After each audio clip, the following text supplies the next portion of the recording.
Assalamualaikum warahmatullahi wabarakatuh. Saya atas nama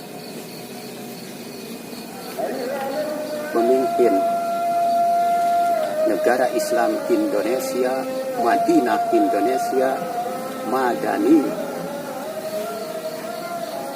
Putra DITI beserta kawan-kawan akan mengibarkan bendera merah putih bulan bintang untuk memperingati 7 Agustus 1949 yang telah diproklamasikan Negara Islam Indonesia oleh Bapak Imam Panglima tertinggi Angkatan Perang Negara Islam Indonesia. Dan saya atas nama perintah Imam kedua Bapak Haji Dr. Anas Sensen Komara BMS Khalifah Fil Ardi, Presiden PBB, Imam Negara Islam Indonesia akan mengibarkan bendera merah putih bulan bintang untuk memperingati 7 Agustus 1949 ke seluruh dunia raya. Indonesia merdeka, dunia damai, dunia damai. Allahu Akbar, Allahu Akbar, Allahu Akbar. Imam Negara Islam Indonesia Bapak Haji Dr. Anas Sensen Komara BMS Khalifah Fil Ardi, Presiden PBB.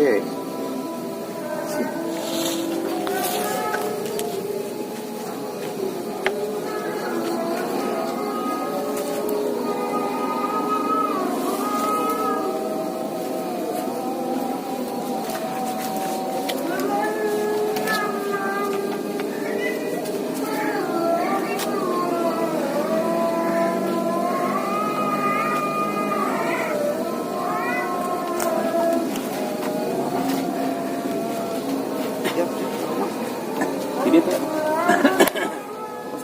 ini kok itu siap lah. Oi, kaki selamat gerak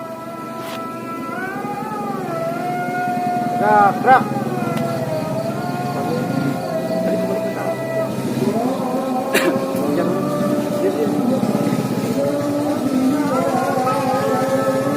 Lagu kebangsaan Negara Islam Indonesia.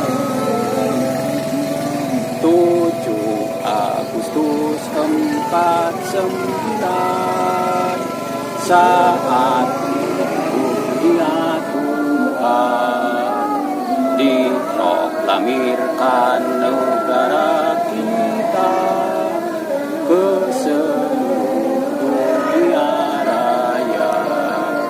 Lenyaplah penjajah hujana nista, lahirlah keadilan yang esa, tegak teguh negara kita, negara Islam Indonesia. Bismillah, tahmidan, syukur puji kita bakti pada yang esa, laksana sudah tegak berdiri negara Islam Indonesia, negara karunia Allah suci, hak suci bangsa Indonesia, nan lahir di atas runtuhan RI berkat usaha dharma bakti, kebesaran dan kejayaan umat dihiasi dengan keadilan yang tersendikan wahyu ilahi Robi kekal bahagia dan abadi.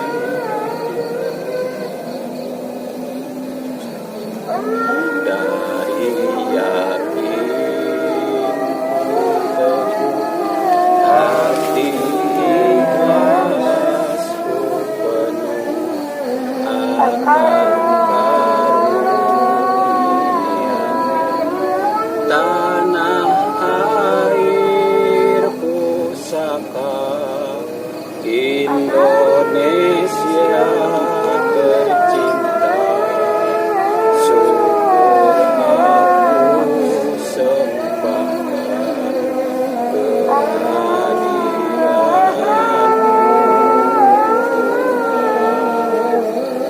Sekian penyampaian peringatan pengibaran bendera 7 Agustus 1949 Madinah Indonesia, Imam Negara Islam Indonesia Bapak Haji Dr. Anas Sensen Komara BM Esa Khalifah Bilar Presiden PBB utusan Allah Ta'ala Rabbul Alamin. Wassalamualaikum warahmatullahi wabarakatuh. Bismillahirrahmanirrahim. Madinah Indonesia, Angkatan Perang Pemerintah Pusat Negara Islam Indonesia, Kampung Babakan Cipari, Imam Negara Islam Indonesia ke-1 Bapak Imam SM Kartosuwiryo, Imam kedua Negara Islam Indonesia Khalifah Bil Ardi Presiden PBB Bapak Haji Dr. Anas Sensen Komara BMSA, utusan Tuhan Langit Allah Ta'ala Rabbul Alamin. DI, TII, NII, Madinah Indonesia Madani. Assalamualaikum warahmatullahi wabarakatuh. Alhamdulillah, Allahumma iyyaka na'budu wa iyyaka nasta'in, ihdinas siratal mustaqim. Bismillahi tawakkalna 'ala Allah, la haula wa la quwwata illa billah. Dialah yang telah mengutus Rasulnya dengan membawa petunjuk dan agama yang benar, agar dia memenangkan di atas segala agama-agama, meskipun orang-orang musyrik membencinya. Al-Isra ayat 9. Menurut Al-Quran di atas, yang akan memenangkan Islam dan menjadi khalifah dunia adalah seorang utusan Allah.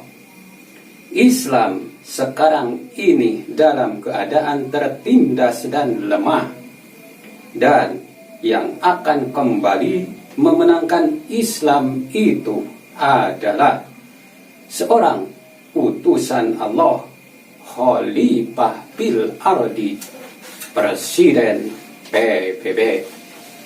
Saudaraku sebangsa setanah air, selanjutnya mengenai sunnah pemutusan perjanjian internasional. Setelah putuh Mekah, Nabi Muhammad SAW kembali ke Madinah.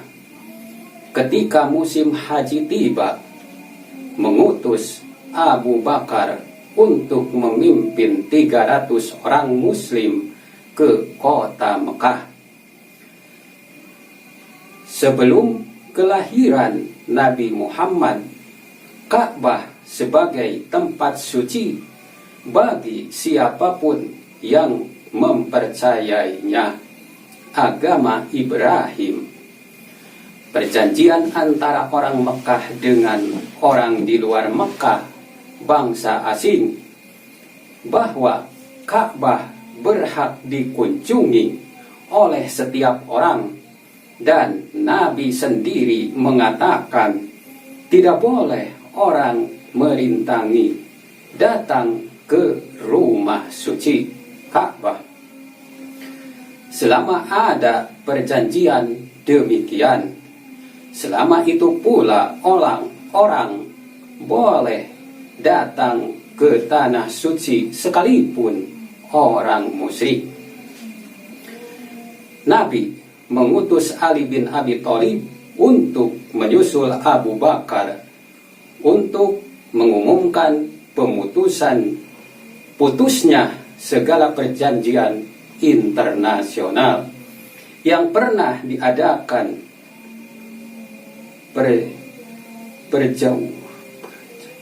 perjanjian tersebut oleh bangsa Mekah sebelum datangnya Nabi Muhammad Sallallahu Alaihi Wasallam. Ketika orang berkumpul di Mina, Ali bin Abi Thalib membacakan surat pemutusan, surat perjanjian. 1.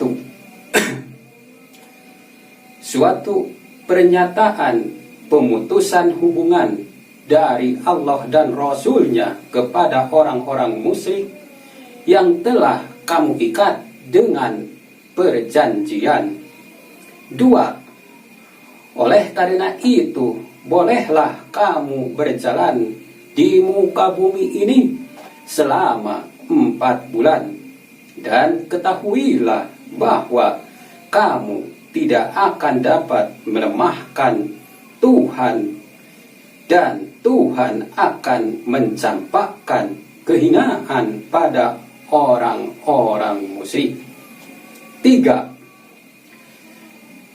Dan ini sebuah maklumat dari Allah dan Rasul-Nya kepada umat manusia pada hari Haji Akbar, bahwa Allah dan Rasul-Nya lepas tangan dari perjanjian-perjanjian yang diadakan oleh tangan orang-orang musyrik. Tetapi kalau mau bertobat, itu lebih baik buat kamu. Tetapi kalau mengelak juga, ketahuilah kamu tak akan dapat melemahkan Tuhan.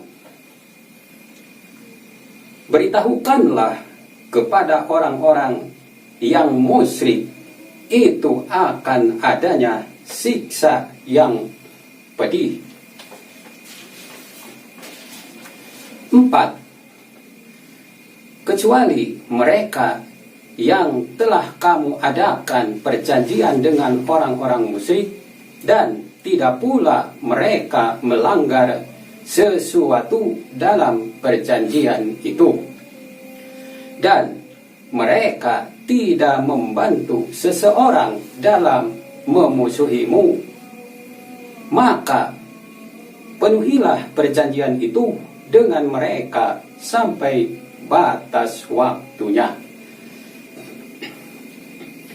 Allah menyukai orang-orang yang teguh dalam kebenaran, dan jika mereka melanggar terhadap perjanjian dan memusuhi kamu, maka perangilah mereka. 5. Dan apabila ada seseorang dari pihak musyrik itu meminta suaka perlindungan kepadamu, lindungilah ia supaya ia sempat mendengar firman Allah. Kemudian antarkanlah ia ke tempat yang aman. Demikianlah sebab mereka orang-orang tidak mengetahui. 6. Bagaimana mungkin di hadapan Allah dan Rasul-Nya akan ada suatu perjanjian dengan orang-orang musyrik, kecuali yang telah kamu adakan perjanjian dengan mereka di dekat Masjidil Haram. Maka selama mereka berlaku lurus kepadamu, hendaklah kamu berlaku lurus juga kepada mereka. Sebab Allah menyukai orang-orang yang teguh dalam kebenaran. Pembatalan terhadap perjanjian ini didasarkan karena Nabi Muhammad Sallallahu Alaihi Wasallam tidak terikat pada perjanjian-perjanjian sebelumnya yang diadakan orang-orang Mekah. Kedaulatan negara Arab sudah berubah. Dengan demikian, negara Arab sebagai negara baru yang terbebas dari seluruh ikatan perjanjian yang diadakan masyarakat Arab jahiliyah di dekat Masjidil Haram, ibu kota negara sebelum masa kenabian. Negara Arab yang sudah lama menderita, teraniaya dan tertindas karena beban dan belenggu yang dirasakan berat oleh bangsanya, Allah telah mengangkatnya sebagai negeri yang terhormat karena menerima petunjuk ilahi Rabbi yang dibawa oleh Nabi Muhammad sallallahu alaihi wasallam. Negeri Arab akhirnya menjadi negeri yang mewarisi bagian timur dan barat, dan negeri Arab menjadi khalifah bil ardi di bawah kepemimpinan Kanjeng Nabi Muhammad sallallahu alaihi wasallam yang menebarkan keadilan dan kasih sayang bagi seluruh dunia umat manusia. Mereka haus akan kemerdekaan politik, persamaan hak, persaudaraan, dan kemerdekaan sejati, dan akhirnya mereka menemukan di dalam agama Islam. Saudaraku sebangsa setanah air, selanjutnya Bapak Haji Dr. Anas Sensen Komara BMS Khalifah bil Ardi, Presiden PBB, utusan Tuhan langit, Allah Ta'ala Rabbul Alamin. Apa itu kerangka Pancasila? Kalau orang seperti tanya judul di atas, maka jawabnya adalah dari mana asalnya Pancasila, dan tentu ini harus diteliti. Beliau menyampaikan, seperti saya katakan, dari Al-Quran Pancasila itu, kalau orang tanya seperti apa kerangka batang tubuhnya, beliau menjawab, ya dijawabnya seperti burung elang, burung Garuda. Ya, esa hilang, dua terbilang. Artinya, kalau sudah habis satu, maka akan makan lagi yang keduanya. Seperti elang memangsa ayam, makan ayam, terus-terusan karena makannya, dan tidak bisa menernak ayam burung itu. Bahkan ular pun akan dimakannya, walau bagi kita sulit dan menakutkan. Ya, kalau mau jujur, apa yang kita rasakan mengenai Pancasila, sebab hanya 5 ayat, kita tidak akan cukup, mesti ingin yang melimpah ruah agar menjadi orang kaya. Memang kita akui burung elang Garuda itu sangat indah ketika terbang di angkasa, boleh dikatakan raja udara. Boleh dikatakan raja udara, tapi suka dikejar burung kapinis alias komunis, burung kecil. Saudaraku sebangsa setanah air. Yang terakhir, macam-macam akidah hidup atau pandangan hidup. Pandangan hidup ada 3. 1. Pandangan hidup muta'awilah. 2. Pandangan hidup muta'akhirah. 3. Pandangan hidup mutawasitoh. 1. Pandangan hidup muta'awilah itu ialah pandangan hidup yang berdasarkan kebenda-bendaan yang lazim kita namakan sekularisme, materialisme, sebagai falsafah yang menumbuhkan paham kapitalisme, sosialisme, komunisme.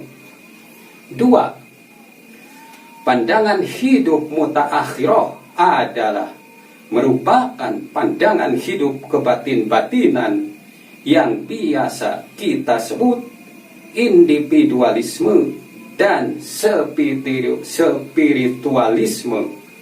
Baik ia lahir dari agama samawi yang sudah diubah alias agama samawi gadungan. 3. Pandangan hidup mutawasitoh sebagai pandangan hidup Islam, yaitu pandangan hidup yang berdasarkan kepercayaan iman dan pengetahuan ilmu yang mencakup urusan dunia dan akhirat, urusan dohir dan batin, urusan benda dan budi. Ia lahir dari ajaran agama Islam dan bersumberkan wahyu ilahi Rabbi, kitabullah, Al-Quran, dan sunnah Rasulullah Sallallahu Alaihi Wasallam yang mempunyai nilai kebenaran mutlak. Saudaraku sebangsa setanah air, meyakini kebenaran ada dan esanya Tuhan Allah yang memerintahkan makhluknya dengan kehendak dan kekuasaannya, dilengkapi undang-undang alam, seluruhnya menyaksikan dan meyakini kebenaran Rasulullah Sallallahu Alaihi Wasallam dengan segala undang-undang Allah yang dibawanya, yaitu dinul Islam. Saudaraku sebangsa setanah air, anania individu, nahnia universal, al-hayatul ijtimaiyah. Allah berfirman, a'udzu billahi minasyaitonir rajim, bismillahirrahmanirrahim, ya ayyuhalladzina amanu udkhulu fi silmi kaffah. Saudaraku sebangsa setanah air, sekian penyampaian dari Kiai Pancasila, Pak Kiai Pancasila, sekaligus putra DITI Tentara Islam kepada seluruh halayak dunia internasional. Saudaraku sebangsa setanah air, diakhiri dengan doa Rabbana atina fid dunya hasanah wa fil akhirati hasanah wa qina adzabannar. Barakallahu laka wa baraka alaika wa jama'a alaikuma fil khair. Wassalamualaikum warahmatullahi wabarakatuh.